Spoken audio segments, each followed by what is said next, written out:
Marigold, Amber cheered as she ran to the driveway to hug her friend. It's so good to see you again. You too, Marigold replied. I see you have your things, Amber said. Marigold nodded. Let's go inside. Bruce and I still need to get our stuff. After the two girls made it inside, Amber called, Bruce, there's someone I'd like you to see. Bruce made his way downstairs. If it isn't Marigold, he said. Nice to see you again. Thanks, Marigold chuckled. Looks like the gang's all here, Bruce said. Just let Amber and me get our stuff and we'll be on our way. Amber joined Bruce, and they both went upstairs. Once Amber was in her room, she changed into her traveling clothes that her parents got her for her graduation. A red t-shirt and blue jeans. She also put on the red sneakers from Umbreon and the blue and red hoodie from her parents.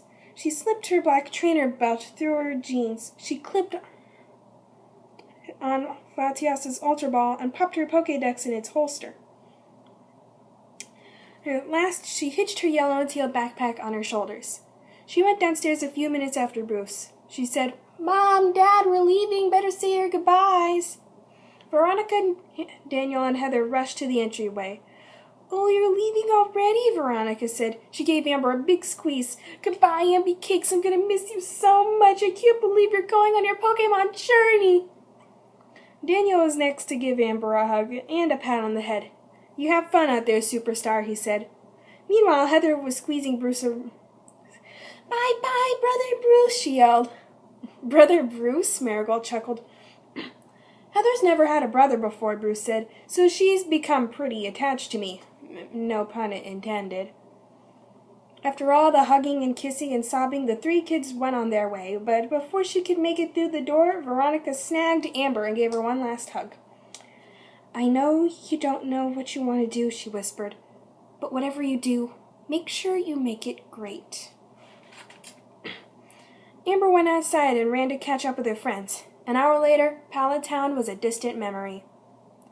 So where do we go next? Amber asked. I say we challenge the Pallet Town gym, Bruce exclaimed. Bruce, Amber groaned. We just left Pallet Town. Besides, my dad's a kick-butt gym leader. You should have at least 6 gym badges minimum before you challenge him. Okay, fine. What do you suggest? I suggest we keep taking this route till we get to Viridian City. But isn't the Viridian Forest that way too? Marigold asked. What if we get lost? Oh, Marigold, Amber said. Back in Pallet Town, crossing the Viridian Forest is a rite of passage for Pokemon trainers. If you don't make it through there, you don't make it anywhere. Literally. Now come on, adventure awaits! So they continued on their way. That evening they had to make camp by the side of the road. Marigold suggested continuing until they found a Pokemon Center, but Amber said, nah, this is what a Pokemon journey's all about.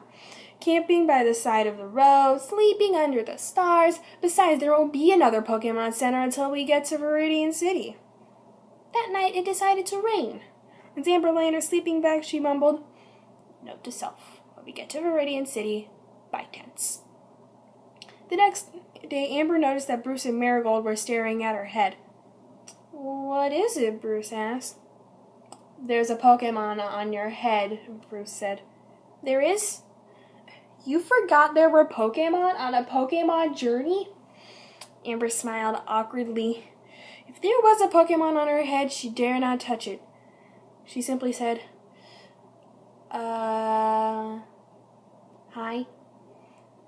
Startled, the Pokemon flew off into the forest. Amber would have called it Cotton Candy Bird, but the Pokédex said it was Swablu, the cotton bird Pokemon. Swablu has light and fluffy wings that are like cottony clouds. This Pokemon is not frightened of people. It lands on the heads of people and sits there like a cotton fluff hat. Well, that explains everything, Amber said.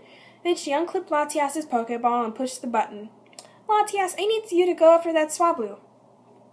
Go after what? Amber pointed to her left. Just go that way.